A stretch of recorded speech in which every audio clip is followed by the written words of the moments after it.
Hello, everyone, and welcome back to the channel. Today, we're journeying back in time to explore the towering figure of American politics. A man of immense ambition, complexity, and contradiction, Lyndon Baines Johnson. LBJ was born on August 27, 1908, in a small farmhouse near Stonewall, Texas. This was hill country, a rugged and often unforgiving landscape that shaped his personality. His father, Sam Ely Johnson Jr., was a state legislator, a man of principle who unfortunately struggled with finances.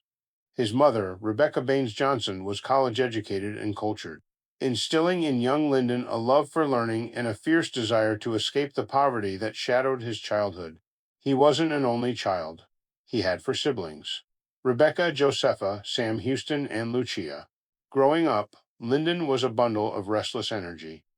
He graduated from Johnson City High School in 1924, and after a brief, rebellious stint in California doing odd jobs, he finally decided to pursue higher education.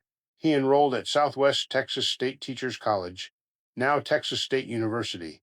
In 1927, it was here that his political instincts began to sharpen. He was a master of campus politics, known for his relentless energy and his ability to persuade and organize his fellow students. After graduating in 1930, he taught public speaking and debate at a high school in Houston. But his sights were set on a much larger stage. Washington, D.C. in 1931, he landed a job as a legislative secretary for a Texas congressman. It was his foot in the door, and he burst right through it.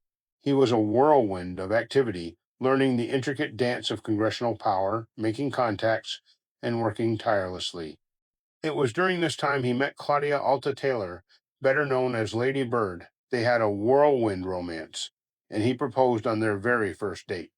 They married just a few months later. In November 1934, Lady Bird was his anchor, a shrewd businesswoman and a steady presence who managed their finances, ran his congressional office when he was away, and provided the unwavering support he needed. They would go on to have two daughters, Linda Bird and Lucy Baines. In 1937, Johnson's own political career was launched. He won a special election to the U.S. House of Representatives, championing President Franklin D. Roosevelt's New Deal. He was a Roosevelt protege, learning from the master how to use government power to help ordinary people. He brought electricity to the rural hill country and secured federal projects for his district. After a failed bid for the Senate in 1941, he served briefly in the Navy during World War II before winning a Senate seat in 1948 by a famously narrow and controversial 87-vote margin. This earned him the nickname Landslide Lyndon in the Senate. His rise was meteoric.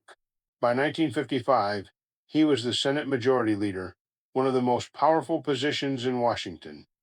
He was a master of the legislative process, famous for the Johnson treatment, and overwhelming, in-your-face mix of persuasion, flattery, and intimidation used to bend senators to his will. He was instrumental in passing the first civil rights legislation in over 80 years. The Civil Rights Act of 1957 and 1960, he ran for the Democratic presidential nomination but lost to the charismatic John F. Kennedy. In a move that surprised many, Kennedy asked Johnson to be his running mate. The Kennedy-Johnson ticket narrowly won the election, and LBJ became vice president. He found the role frustrating and felt sidelined, but he remained loyal. Then, on November 22, 1963, everything changed. The assassination of President Kennedy in Dallas, Texas, thrust a grief-stricken Johnson into the presidency.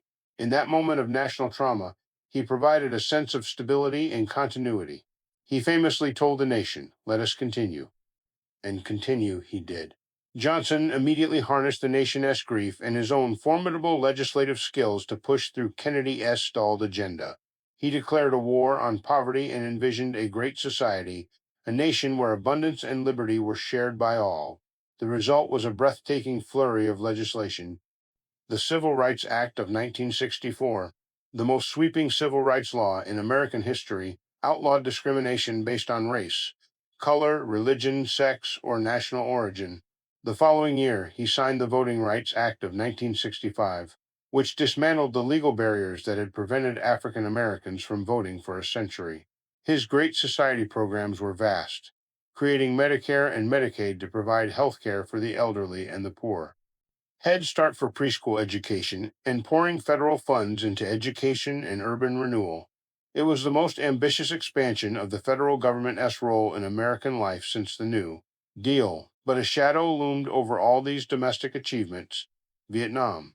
Inheriting a limited American involvement, Johnson dramatically escalated the war, convinced that he could not be the president who lost a country to communism. The number of American troops swelled from a few thousand to over 500,000. The war divided the nation. The nightly news brought images of combat into American living rooms, and a powerful anti-war movement grew. The optimistic spirit of the Great Society was drowned out by chants of "Hey, hey, LBJ, how many kids did you kill today?" The war drained resources, trust, and Johnson's own political capital. Despite his deep love for Lady Bird and his family, Johnson's life was not without personal controversies. Rumors of extramarital affairs followed him throughout his career, though he was always discreet. These stories, while part of his complex biography, never overshadowed his public service in the way they might today. The pressures of the presidency, the war, and the social upheaval took a heavy toll. By 1968, Johnson was a politically broken man. Facing a challenge for the Democratic nomination, he made a stunning announcement on national television: "I shall not seek, and I will not accept the nomination of my party for another term as your president." He retired to his beloved LBJ Ranch in the Texas Hill Country. He spent his final years overseeing the construction of his presidential library, working on his memoirs, and enjoying his role as a grandfather. He had always been a heavy smoker, and his health, which had been fragile for years, continued to decline. On January 22, 1973, just 4 years after leaving office, Lyndon Baines Johnson died of a massive heart attack at his ranch. He was only 64 years old. Lyndon Johnson remains one of the most consequential and controversial presidents in U.S. history. He was a force of nature, a man of immense flaws and equally immense accomplishments. He fought for the poor and the disenfranchised with a passion rarely seen, passing landmark laws that reshaped the nation for the better. Yet he also led the country deeper into a tragic and divisive war that fractured a generation. His legacy is a testament to the complex, often contradictory, nature of power and the human heart. Thank you for joining me on this deep dive into the life of LBJ. If you found this interesting, please give this video a thumbs up. And don't forget to subscribe for more historical stories. We'll see you in the next one.